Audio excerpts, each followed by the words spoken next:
মাননীয় অর্থমন্ত্রী তার বক্তব্যে বলেছেন যে যোগ্য লোক নিয়ে আসা দরকার, দক্ষ লোক নিয়ে আসা দরকার, এই কারণে বয়সের বাধ্যবাধকতা তারা উঠিয়ে দিচ্ছেন। প্রশ্নটা হলো যে এটা কি কোনো ব্যক্তিকে মাথায় রেখে এটা করা হচ্ছে নাকি একটা পলিসিকে মাথায় রেখে এটা করা হচ্ছে? এই অভিজ্ঞ লোকগুলো তাদেরকে কর্মকাণ্ডের বাইরে রাখতে চান। এখানে ইমোশনের কোনো সুযোগ নেই। মাত্রই 2টা আইন এখানে পাশ করা হলো। আমরা জানি যে সরকার দল এখানে সংখ্যাগরিষ্ঠ, তারা যেভাবে চাইবেন সেভাবে আইন পাশ হবে, সেটাই এখানকার ফ্লোরে মানে এখানে হাউজের বাস্তবতা। কিন্তু যে 2টা আইন পাশ করা হলো এবং যে জনমত যাচাইয়ের জন্য এবং প্রস্তাবগুলো উত্থাপন করা হয়েছিল, যিনি সদস্য আছেন তিনিও এই আইনগুলোর বিষয়বস্তু কি তার বক্তব্যের সময় সেই বিষয়টা তিনি উল্লেখ করেন নাই। বিষয়বস্তু হলো যে এই যে সিকিউরিটিজ অ্যান্ড এক্সচেঞ্জ কমিশনের যে আইনটি এবং এই যে বীমা কর্পোরেশনের যে আইন, 2টা আইনের বয়সের যে বাধ্যবাধকতা ছিল সেই বাধ্যবাধকতাগুলোকে উঠিয়ে নেওয়া হয়েছে। বিলের দিকে তাকালে মনে হয় যে খুবই সংক্ষিপ্ত একটা কথা, যে কমা সেমিকোলন তার পরিবর্তে দাড়ি প্রতিস্থাপিত হবে, শর্তগুলো বাদ যাবে, দেখে মনে হয় যে যেন বা এখানে কোনো কিছুই হইতেছে না।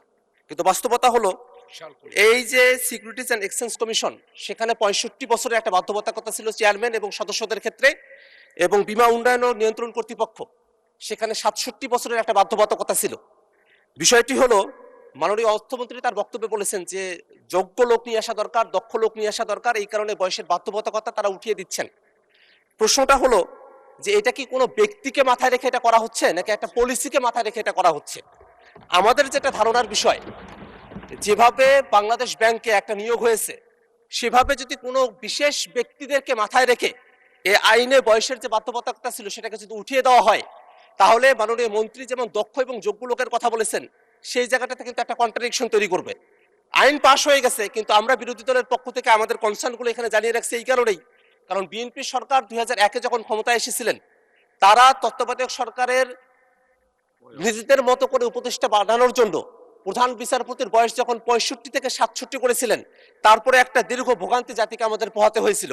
সে জায়গাটাতে এই যে শেয়ার মার্কেটের মতো একটা জায়গায় নিজেদের মতো করে লোক বসানো হবে, এই চিন্তাতেই যদি বয়সের বাধ্যবাধকতা একেবারে উঠিয়ে দেওয়া হয়, সেখানে বয়সের আর কোনো বাড়ি রাখা হলো না, বীমা কর্পোরেশনের ক্ষেত্রে কোনো বাড়ি রাখা হলো না। এগুলো কিন্তু আর্থিক প্রতিষ্ঠান, দেশের অর্থ সম্পদগুলো যদি এখান থেকে লুটপাটের মতো কোনো পরিবেশ ভবিষ্যতে তৈরি হয়, তার জন্য কিন্তু সরকার দলকে দায়ী থাকতে হবে। মাননীয় স্পিকার, আমরা আমাদের এই কনসার্নটা জানিয়ে রাখলাম। আমরা চাইবো যে সরকার যেভাবে বলেছেন সৎ এবং যোগ্য লোক, দক্ষ লোক, সেই কি পরিমাণ সৎ এবং যোগ্য এবং দক্ষ লোককে সেই প্রতিষ্ঠানগুলোতে সামনে নিয়োগ দেওয়া হবে, আইন তো পাশ করা হয়েছে, সেটা দেখার অপেক্ষায় জাতীয় অপেক্ষা করছে। মাননীয় স্পিকার, আপনাকে ধন্যবাদ। ধন্যবাদ মাননীয় সদস্য, কনসার্নটা এক্সপ্রেস করার সুযোগ পেয়েছেন, অসংখ্য ধন্যবাদ।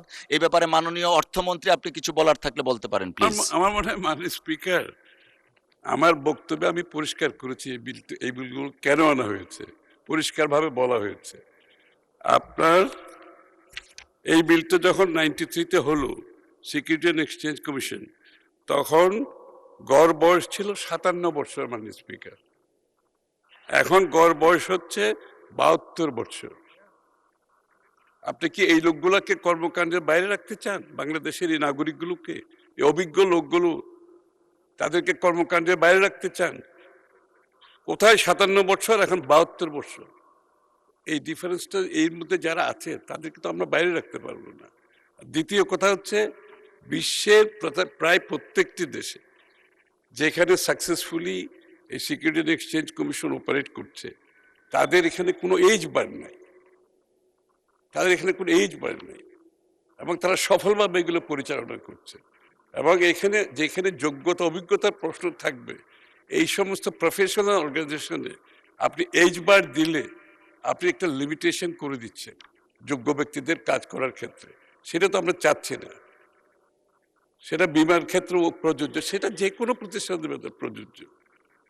যেখানে গড় এজ পরিবর্তন হয়ে গেছে, সেটাকে আপনাকে সমন্বয় করতে হবে। বাংলাদেশের আগামীর অর্থনীতির যে নতুন প্রেক্ষাপট সৃষ্টি হচ্ছে, এখানে আপনার যোগ্য দক্ষ ব্যক্তিদের যদি আনতে চান, আপনাকে এগুলোকে মাথায় রাখতে হবে। এখানে ইমোশনের কোনো সুযোগ নেই।